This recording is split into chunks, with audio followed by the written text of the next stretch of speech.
ശിഖരങ്ങളാവുക. നമ്മൾ ഈ മഹാന്മാരുടെ താവഴിയിൽ അവർ നമുക്ക് ചൂണ്ടിക്കാണിച്ചുള്ള മാർഗങ്ങളിലൂടെ വളരെ കൃത്യമായ ഈ ആദർശ പ്രതിബദ്ധതയോടെ ശക്തമായിട്ട് മുന്നോട്ട് പോവുക. സമസ്ത കേരള ജംഇയ്യത്തുൽ ഉലമ ഒരു 100 വർഷം ഇങ്ങനെ സഞ്ചരിച്ച് മുന്നോട്ട് പോകുന്നതിനിടയിൽ പല രീതിയിലുള്ള പ്രതിസന്ധികളും ശത്രുക്കളുടെ പല രീതിയിലുള്ള കുതന്ത്രങ്ങളും ഒക്കെ നേരിട്ടിട്ടും ശൈഖുനാഥന്റെ പ്രസംഗത്തിൽ പറയാറുണ്ടല്ലോ, കുത്തിയാൽ കൊമ്പ് കേട് വന്നു പോകുന്നുള്ളതല്ലാതെ സമസ്തക്കൊന്നും പറ്റില്ല. സാർ പറയാം, ഉസ്താദിന്റെ തന്നെ ഭാഷയിൽ പറഞ്ഞാൽ സമസ്ത റബ്ബർ പന്ത് പോലെയാണെന്ന് പറയാം. റബ്ബർ പന്ത് പോലെ ആരെങ്കിലും താഴെ കടിക്കാൻ ശ്രമിച്ചാൽ ഉയർന്നു പറക്കും ഈ പ്രസ്ഥാനം.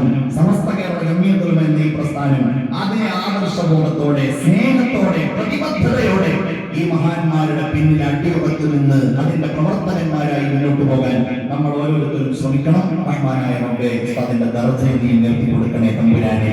ഞങ്ങൾക്കൊക്കെ ആ മാതൃകകളെ സ്വീകരിക്കാനുള്ള തൗഫീഖ് നീ നൽകണേ റഹ്മാനെ. ഈ പ്രവർത്തകന്മാരെ നീ കബൂലാക്കണേ റഹ്മാനെ.